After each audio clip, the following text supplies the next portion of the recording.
So if you've been following me on Instagram or Facebook and you've been checking out my stories, you've probably seen something called max aerobic heart rate training, and Jackie and I sharing how we start our days at the gym with 30 minutes of max aerobic heart rate.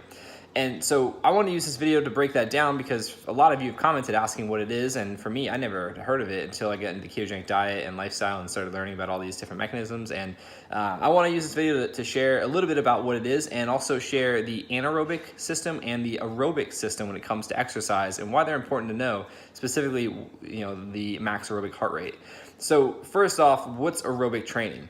Aerobic training is basically targeting a heart rate using primarily oxygen, which allows for optimum fat burning primarily as fuel. So we have a lot of oxygen in the system. Fat can burn with a lot of oxygen, and to a degree can burn without oxygen. But if you want to be efficient and effective at burning fat for fuel, then you want a lot of oxygen in the system, as well as it allows for your body to recover and keep things going.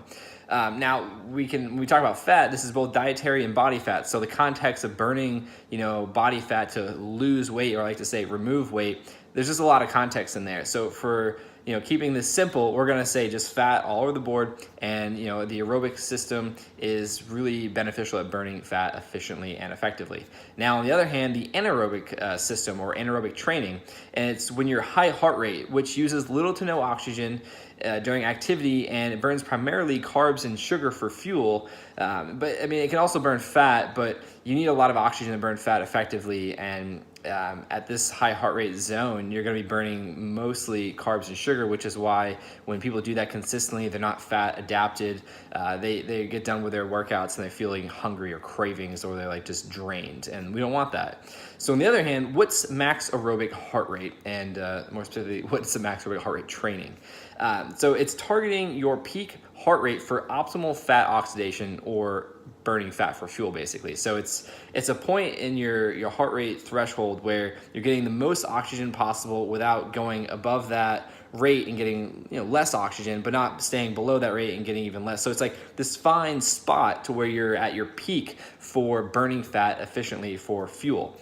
Now, this allows for both dietary and body fat to be burned as fuel, and it allows us to keep going longer than what carbs are allowing us to do. And also, we can store more fat in our body. Even a lean athlete, can store much more energy in the body as calories in fat than they can carbohydrates. I think carbohydrates taps out like 2,500 calories. So endurance athletes, or any kind of activity that's going to be prolonged, once you go through those carbs, those stored carbs known as glycogen, you're going to be hurting. And so when you can train the body over time to burn fat for fuel primarily, you can go much longer with less damage to the body internally, and you're going to feel better, you're going to think better, sleep, recovery, and all that good stuff. Now, a good way to look at this is comparing burning fat for fuel as solar energy and burning carbs and sugar as a campfire. Now, what happens with a campfire? It dies out unless you keep refeeding it. There's a lot of smoke. Think of that as like inflammation, oxidative stress in the body. Now, with solar energy, on the other hand, it's more sustainable. You get more longevity out of it. You don't have to keep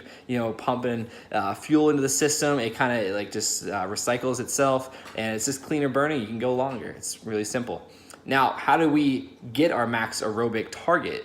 So basically, you take 180 and you subtract your age, and that's your target of beats per minute that you want to aim for. Now, it's suggested that if you're new to this, start with 10 below that. So an example, you take 180 and you minus your age. So for me as an example, I'm 30 years old, pretty easy math. So we'll do 180 minus 30 equals 150.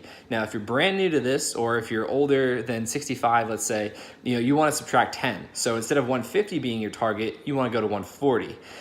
If you're, not so new to fitness and aerobic training, or if you're just coming off an injury or being sick for some time and you were a fit athlete before, you can do 5 to 10 below, and then over time you'll see that go up.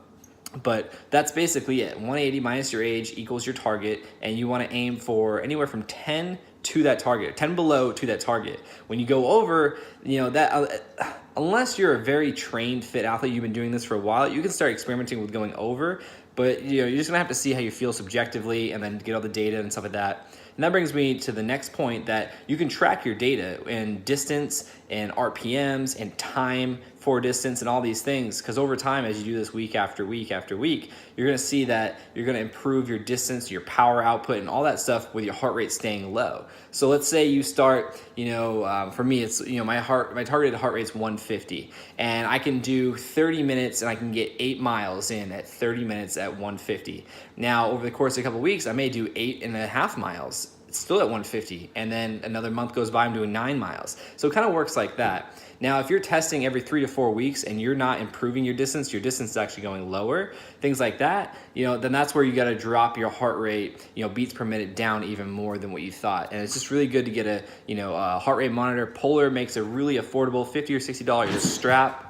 Sorry, my cats are just falling off of their tower. But they make just a simple strap that's Bluetooth that you can connect to your phone, and a free app, things like that, your Apple Watches, whatever you're using, and get the data, and you can monitor it. Now, how much time do you need to train a week for this to work, and before, how much time needs to go by before you start seeing results? I kind of hit that already. Anywhere from 3 to 4 weeks of staying consistent, you'll start seeing improvements. If you stay consistent and you're following a high-fat, low-carb diet, specifically a ketogenic diet, you'll see even more improvements, as well as alleviating stress in other areas of your life. But it's recommended 2 hours minimal per week or more of this max aerobic heart rate training, and there's so much more that goes into this. That's why I have my 12-week video keto course, where we dive into each one of these things each week and get all the context, and then I do coaching as well. But for keeping this simple, you want to do a minimum of 2 hours a week. So what does that look like? So for us, we do 4 days a week at the gym, 30 minutes a day. We do that before we work out. So it's a good warm up. You get the heart rate, we do like a 3 to 5 minute warm up, just moving the body, and then we get to our target heart rate zone, and we hold that for 30 minutes, just below to that target.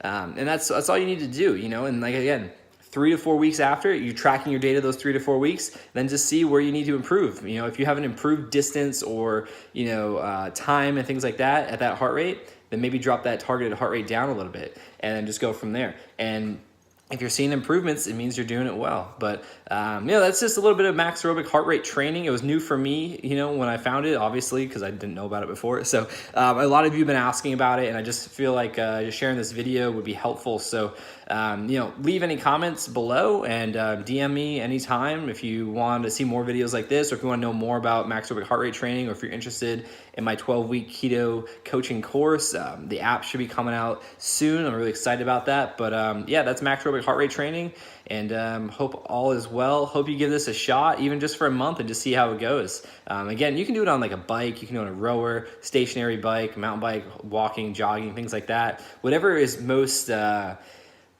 feasible for you to track your heart rate, keep your heart rate there, and not get spikes and dips and all that stuff. You want to keep it consistent. You don't want to go over. That's why I say we do this to begin our workouts, because if you come and do this after you've already gotten high heart rate, it doesn't really work that well. And there's, again, much more into it. But let me know what you think and give it a try. And talk to you soon. Peace.